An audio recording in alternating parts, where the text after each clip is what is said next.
Assalamualaikum dan salam sejahtera, bersama saya Rizadin Roslan dalam 15 minit MMTV edisi 24 Januari 2023. Kerajaan kini menumpukan usaha mencari penyelesaian bagi menurunkan harga bahan mentah termasuk memastikan pengeluaran mencukupi. Perdana Menteri Datuk Seri Anwar Ibrahim berkata kerajaan juga memberi bantuan kepada pengeluar domestik bagi produk telur, ayam dan sayuran dalam mencari jalan penyelesaian menurunkan harga bahan mentah. Tambahnya, kehadiran pelabur antarabangsa dari Eropah, China dan Amerika Syarikat di Malaysia yang lebih memberansangkan juga menyebabkan ringgit semakin mengukuh sekaligus dapat mengurangkan kes import yang akan memberi impak kepada harga barang. Terdahulu, bekas Perdana Menteri Datuk Seri Ismail Sabri Yaakob meminta kerajaan mencari jalan dalam menyelesaikan masalah yang membebankan rakyat kini. Beliau turut mengulas kenyataan Menteri Ekonomi Rafizi Ramli yang dilihatnya menghukum peniaga apabila meminta pelanggan untuk tidak mengunjungi restoran yang menawarkan harga yang tinggi. Perdana Menteri Datuk Seri Anwar Ibrahim menjelaskan pihaknya tidak menghalang sebarang rundingan pembahagian kerusi antara Pakatan Harapan PH dan Barisan Nasional BN bagi menghadapi Pilihan Raya Negeri PRN di 6 negeri yang bakal diadakan tahun ini. Menjelaskan sehingga kini masih belum ada rundingan secara rasmi, Anwar turut memaklumkan beliau bersedia menerima sebarang tarikh yang dicadangkan pimpinan negeri bagi memberi laluan kepada PRN.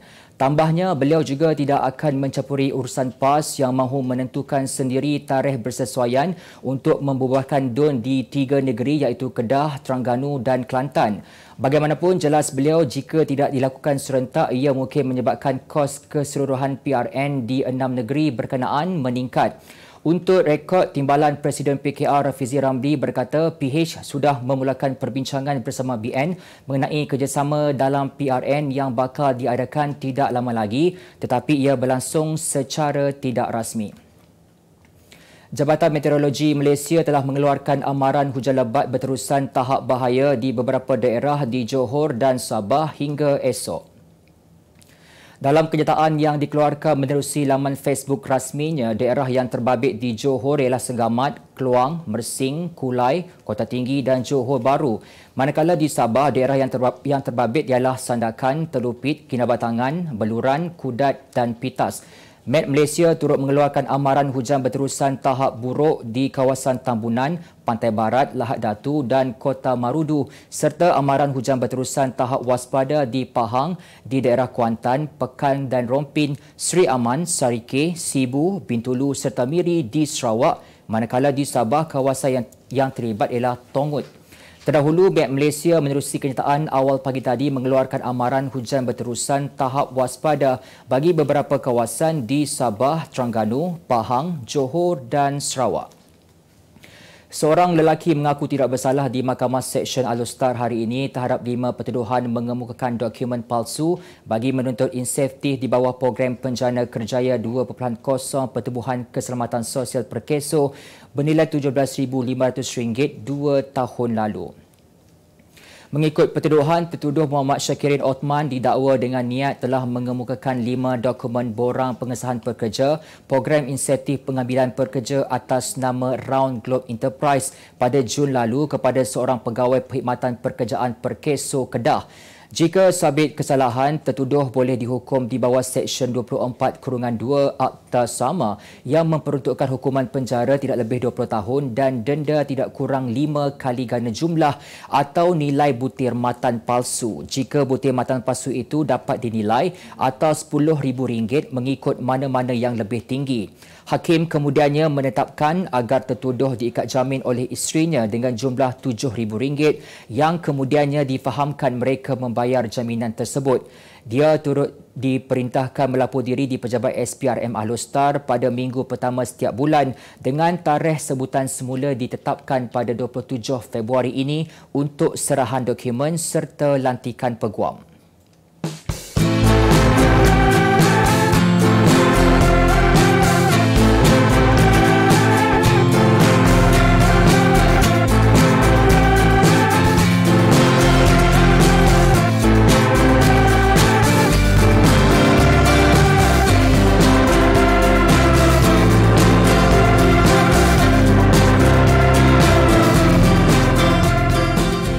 Seorang anggota polis berpangkat sarja dihadapkan ke Mahkamah Seksyen Alor-Star hari ini atas pertuduhan menerima rasuah bernilai RM1,500 3 tahun lalu. Bagaimanapun, tertuduh Muhammad Fitri Ismail, 32 tahun, mengaku tidak bersalah dan didakwa menerima wang rasuah daripada seorang lelaki bagi menyelesaikan kesalahan di bawah Seksyen 15-1-A Akta Dadah Berbahaya 1952. Mengikut pertuduhan, bapa dua anak itu ketika itu bertugas sebagai penolong pegawai penyiasat di cawangan narkotik IPD Kubang Pasu berdepan kesalahan mengikut Seksyen 17-A Akta Suruhanjaya Pencegahan Rasuah Malaysia SPRM 2009 Akta 694. Jika sabit kesalahan, dia boleh dihukum di bawah Seksyen 24 Akta sama, iaitu penjara tidak lebih 20 tahun dan denda tidak kurang 5 kali ganda nilai suapan atau RM10,000 mengikut mana lebih tinggi. Mahkamah kemudiannya membenarkan tertuduh diikat jamin sebanyak RM8,000 dengan seorang penjamin serta mengarahkan tertuduh melapor diri di Pejabat SPRM Langkawi sebulan sekali. Polis sedang mengesam pemandu Proton Act 70 yang membenarkan seorang kanak-kanak mengeluarkan kepalanya melalui sunroof dalam video tular di media sosial baru-baru ini. Ketua Polis Daerah Petaling Jaya, Asisten Komisioner Muhammad Fakhruddin Abdul Hamid berkata pihaknya mengesar rakaman video berdurasi 9 saat berkenaan yang dimuat naik seorang pengguna laman sosial. Menurutnya, kejadian itu berlaku di Lebuh Raya Baru Lembah Kelang dari Subang Jaya menghala ke Bukit Lanjan dan menerusi rakaman video tersebut memaparkan sebuah SUV Proton X70 berwarna merah bersikap cuai terhadap keselamatan kanak-kanak dengan membenarkannya mengeluarkan kepala melalui sunroof kenderaan berkenaan. Tambahnya, pemilik atau pemandu berkenaan dan saksi yang melihat kejadian tersebut agar tampil membuat laporan polis untuk siasatan lanjut. Kes disiasat mengikut Seksyen 336 iaitu atas perbuatan cuai sehingga membahayakan nyawa atau keselamatan orang lain. Perdana Menteri Sweden Ulf Kristersson mengutuk tindakan pemimpin parti politik berhaluan kanan Rasmus Paludan yang membakar senaskah Al-Quran di Stockholm Sabtu lalu. Kristersson menyifatkan perbuatan itu tidak menghormati sehingga menimbulkan ketegangan dengan Turki ketika Ankara menyekat usaha negara Nordik itu untuk menyertai Pakatan Tentera Pertubuhan Perjanjian Atlantik Utara NATO. Pemimpin itu dalam satu ucapan memaklumkan kebebasan bersuara adalah sebahagian asas demokrasi, namun bukan semua perkara yang sah semestinya sesuai dilakukan. Akibat berang dengan tindakan polis Sweden membenarkan Paludan melakukan protes itu, Turki membatalkan lawatan Menteri Pertahanan Paul Johnson dan memanggil duta Sweden ke Ankara berhubung kejadian membakar Al-Quran. Sementara itu, Sabtu lalu puluhan penunjuk perasaan berkumpul di hadapan konsulat Sweden di Istanbul dengan membakar bendera negara Nordik itu dan menyeru Turki memutuskan hubungan diplomatik dengan Stockholm. Istana Buckingham mendedahkan bahawa Hari Pertabalan Raja Charles III bakal diadakan pada 6 Mei depan sekaligus menyaksikan sambutan 3 hari di seluruh negara itu. Menurut kenyataan tersebut, sambutan bagi upacara bersejarah itu akan dimulakan dengan upacara keagamaan dan dikendalikan oleh Ketua Biskop Canterbury, Justin Welby yang bakal bermula pada hari Sabtu dan berakhir pada hari Isnin iaitu 8 Mei 2023. Kenyataan itu turut menyebut bahawa istiadat pertabalan tersebut akan menggabungkan tradisi lama dan moden selain mencerminkan peranan Raja Charles bagi masa hadapan negara. Acara sambutan itu bakal merangkukan istiadat makan tengah hari dan konsert pada 7 Mei selain cuti umum di seluruh negara pada 8 Mei 2023. Dalam hari itu, rakyat juga turut dijemput untuk mengadakan sambutan sendiri selain menyaksikan istiadat pertabalan di kaca televisyen atau boleh melibatkan diri dalam program sukarelawan The Big Help Out bagi memastikan kelancaran majlis bersejarah tersebut. Ikan segar besar-besar berpadu menjadi sardin adabi, dimakan terus pun enak, resepi serba lengkap. Sardin adabi lezat sekali. Sardin adabi benar-benar rasa ikan segar. Adabi. Kementerian Pembangunan Kerajaan Tempatan akan mengkaji semula dasar perumahan negara berdasarkan rangkuman Intisari Madani. KPKT dalam satu kenyataan berkata kementerian percaya sasaran menyediakan 500,000 buah rumah mampu milik menjelang 2025 akan berjaya melalui pembangunan dasar perumahan baharu dan perancangan yang lebih teratur. Melibatkan kerjasama semua agensi perumahan di peringkat persekutuan, negeri dan pemaju swasta, KPKT juga sedang mengkaji DPN bagi melihat sektor perumahan secara menyeluruh khususnya dalam meningkatkan pelaksanaan rumah mampu milik dan penyediaan perumahan awam. Menurut KPKT, kementerian juga bercadang mengadakan sesi perkongsian ilmu bersama pakar perumahan daripada Singapura dengan mengambil kira aspek pengurusan perumahan mampu milik negara berkenaan. Keputusan Bank Negara Malaysia BNM mengekalkan kadar dasar semalaman OPR pada 2.75% adalah bagi menyokong ekonomi domestik untuk terus mengekalkan momentum pemulihan di negara ini.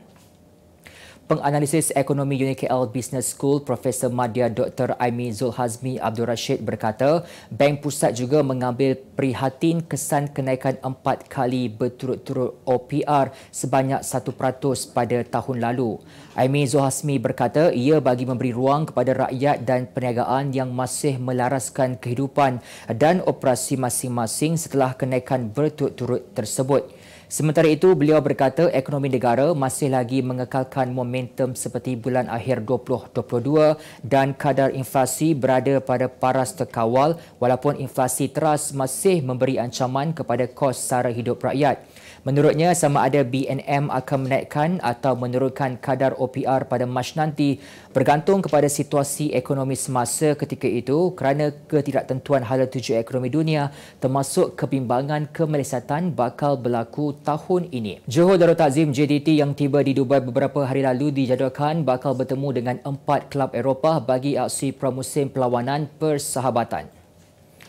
Juara 9 kali berturut-turut Liga Super tersebut seri menjadikan Dubai sebagai destinasi untuk mengadakan perlawanan persahabatan dengan kelab-kelab Eropah sebagai persediaan menghadapi musim Liga Malaysia 2023. Menurut hantaran di Facebook rasmi milik JDT, skuad bimbingan Esteban Solari tersebut dilihat tiba lebih awal bagi menyesuaikan diri dengan cuaca di Dubai selain ingin memastikan skuad Harimau Selatan berada pada tahap terbaik sebelum beraksi menentang 4 pasukan dari Eropah. Untuk rekod, JDT dijadualkan bakal bertemu dengan kelab Rostov pada malam esok di Stadium TBC sebelum bertemu dengan kelab Levski Sofia pada 28 Januari.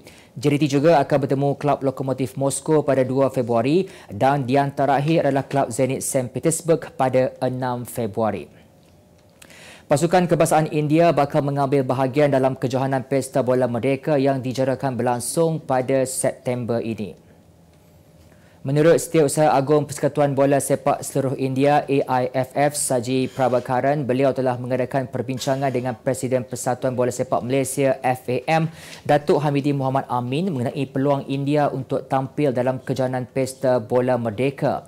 Dalam masa sama, 4 negara yang dikabarkan bakal mengambil bahagian dalam edisi kali ini iaitu Vietnam, Thailand dan Palestin atau Syria. Kali terakhir kejohanan ini dilangsungkan ialah pada 2013 yang mana skuad bawah 23 tahun negara kenalian Datuk Ong Kin Siu berjaya muncul juara dengan menewaskan Myanmar pada perlawanan akhir dengan keputusan 2-0 menerusi jaringan Rozemi Abdul Rahman dan Junior Estal. Sebagai penutup 15 minit MMTV hari ini, saksikan laporan cuaca esok Rabu 25 Januari 2023. Jangan lupa dapatkan akhbar utusan Malaysia dan Kosmo untuk berita-berita terkini dan menyeluruh. Sekian saja daripada saya, Rizadin Roslan. Assalamualaikum dan jumpa lagi.